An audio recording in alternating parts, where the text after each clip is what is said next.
손매란 박사의 정신건강. 이 시간 한국상담개발원 원장이자 경기대학교 심리상담전문연구원 주임교수인 손매란 박사님과 함께합니다. 오늘의 정신건강의 주제는요, 뇌의 아세틸콜린과 정신건강에 대해서 말씀을 드리려고 합니다. 이 아세틸콜린은요, 1921년에 처음 신경전달 물질로서는 보고된 하나의 신경전달 물질입니다. 그런데 우리가 아세틸콜린 하면 이제 운동을 하시는 분들은 빨리 기억을 할 수가 있고요. 그 다음에 이제 아세틸콜린 하면 이제 치매와 연관되어 있습니다. 다시 말하면은 알츠하이머 치매하고 이제 연관되어 있기 때문에 그 아세틸콜린은 우리에게 아주 귀중한 정보를 제공해 주는 신경전달 물질입니다. 이 아세틸콜린은요, 많은 신체 체계와 기능의 통제에 관여를 하고 있습니다. 다시 말한다면요, 뇌와 척수에 있는 모든 운동 뉴런에 의해서 사용되고 있는 그런 신경전달 물질이거든요. 다시 말하면요, 모든 근육 운동은요, 이 아세틸콜린이 방출됨으로써 이루어지고 있기 때문에 그렇습니다. 이 아세틸콜린은요, 뉴런의 축색과 종말 단추는 뇌의 여러 부분에 아주 폭넓게 분포가 되어 있는데요, 신경과학자들에게 가장 관심을 받아온 이 세 부분이 있습니다. 바로 그것이 하나가 등가 쪽 뇌교라고 하는 그런 부분이고요, 하나는 기저전내라고 하는 부분이고요, 그리고 뇌중격이라고 하는 이런 부분에서 시작이 되어지기 때문에 그렇습니다. 먼저 그 뇌에서 이 아세틸콜린의 방출의 효과는요, 일반적으로 손쉽게 우리가 일어나는데요, 뇌의 이 등가 쪽 뇌교에 분포되어 있는 이 아세틸콜린은요, 렘 수면, 다시 말하면 우리가 꿈꾸는 동안에 일어나는 수면기 있잖아요. 이때의 대부분의 특성을 이끌어내는데 이제 관여를 하고 있는 물질입니다. 또 기저전내에 분포되어 있는 이 아세틸콜린은요, 뇌내 피질을 활성화시키고 그리고 학습이라든가 특히 인지적 학습을 용이하게 관여하는 데 또 관여를 하고 있습니다. 또 그리고 뇌중격에 분포되어 있는 이 아세틸콜린은요, 해마의 정기적 리듬을 억제하고 이 기억의 특별한 종류의 형성을 관여하는데 그 기능을 조절하고 있는 것입니다. 그러니까 우리가 이제 제일 중요한 거는요, 이 아세틸콜린이 이제 부족하게 되면 알츠하이머 치매에 걸리기 쉽다고 하는 것입니다. 그래서 오늘 이 아세틸콜린과 그리고 이 알츠하이머 병에 집중이 돼서 오늘 말씀을 드리려고 하는 것입니다. 그리고요, 또 이 너무 적게 이 아세틸콜린이 분비가 되면요, 이 파킨슨 증후군을 또 유발을 하게 되어 있습니다. 이 외에도요, 이 아세틸콜린은 기분 장애라든가 수면 장애도 이렇게 관여하는 걸로 되어 있습니다. 아세틸콜린은요, 너무 많으면은 이 파킨슨 증후군을 유발하는데, 이제 반대로 이 아세틸콜린이 부족하면요, 알츠하이머 병에 걸릴 수 있다고 하는 것입니다. 우리가 노화가 되면요, 진행될수록 두뇌 기능은요, 저하되는 것은 물론 당연한 것이죠. 그러나 상태가 더욱 심해지면요, 이 사고력과 그리고 기억력, 심지어는 이 판단력까지 흐려지는데, 이런 증상을 가리켜서 우리가 인지증이다고 이렇게 얘기를 합니다. 고령화 사회가 되어가면서 인지증 환자도 대폭 증가하고 있습니다. 인지증은요, 크게 뇌혈관성 인지증과 알츠하이머병으로 분류가 되어 있습니다.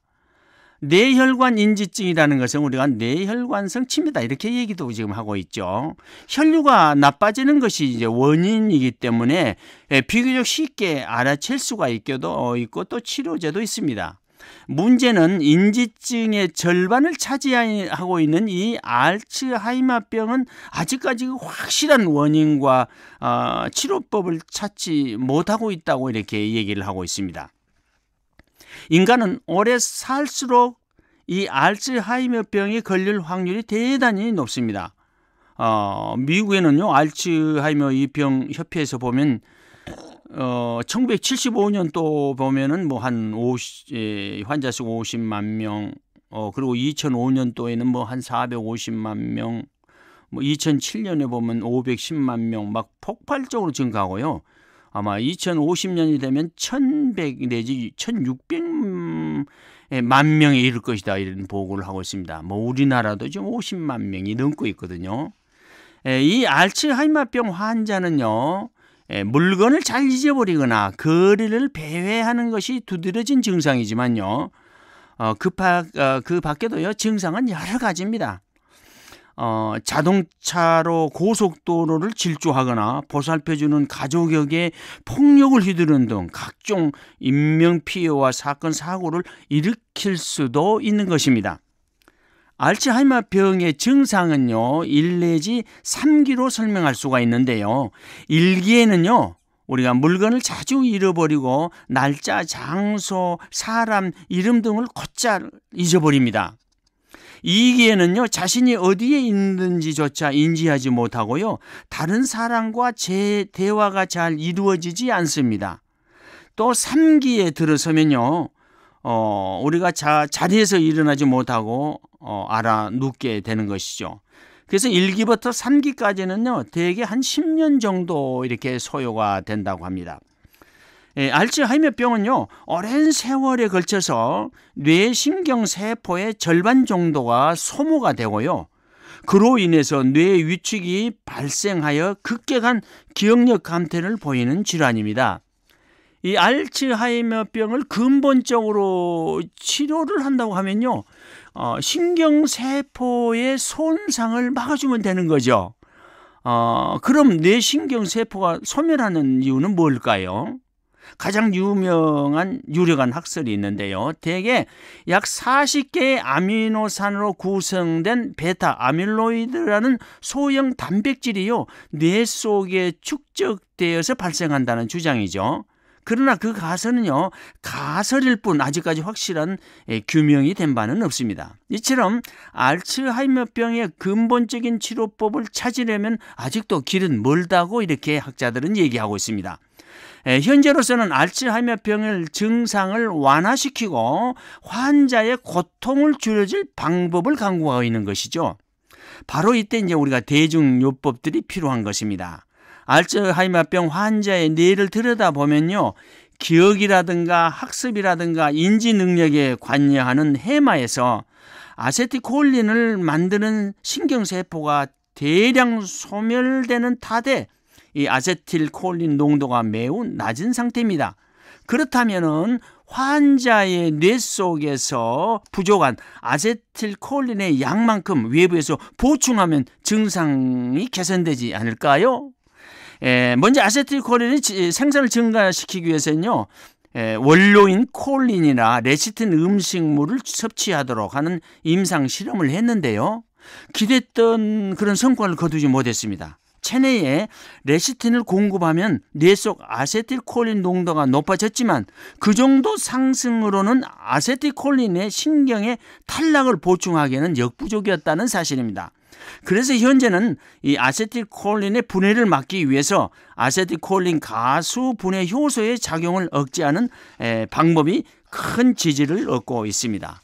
그래서 이 아세틸콜린 가수분해 효소의 작용을 억제하는 물질을 우리가 항콜린 에스타라제라고 하고 항알츠하이머 치료제로도 이게 사용이 되고 있는데요. 세포막에는요, 여러 뇌세포들로부터 신호를 받은 수용체가 있습니다. 세포막에 이상이 생기면요, 뇌가 제대로 작동하지 못해서 다른 기능 중에도 기억력이 나쁜 영향을 받습니다. 그런데 기억력에 좋다고 하는 영양소 중에 아직까지 우리들에게 소개되지 않는 물질이 있는데요, 그것이 그리코 영양소입니다. 이 필수 당류인데요, 세포막의 중요한 기능을 담당하는 것입니다. 필수 당류는요, 단백질과 당단백질, 당치질로 구성된 분자, 이런 걸로 구성되어 있는데 인지질로 구성이 되어 있습니다. 따라서 이 그리코 영양소로 여러 종류를 혼합해서 섭취하면요, 사람의 기억력을 향상시킬 수가 있습니다. 그리고 영양소는요, 알츠하이머 병의 치료에 유효한 것으로 많은 사례가 보고되어 있습니다. 단백질은요, 구조가 제대로 만들어져야 그 기능을 수행하는데 그 세포막에는 당 단백질이라는 게 있거든요. 그런데 최근에 과학자들은요, 치매는 이 단백질 잘못 구조를 잡아서 생기는 질환으로 보고 있기 때문에 그리코 영양소 또는 당 영양소 또는 면역 탄수화물이라고 부르는 이 물질이 이 알츠하이머 치료와 예방에 도움이 되는 사례들이 많이 보고되고 있습니다. 감사합니다. 좋은 하루가 되시기를 바랍니다. 지금까지 한국상담개발원 원장이자 경기대학교 심리상담전문연구원 주임교수인 손매란 박사님의 정신건강으로 함께했습니다. 이 시간 방송 들으시고 무료 상담을 받기 원하시는 분들은 서울전화 884국에 7590번으로 연락하시기 바랍니다.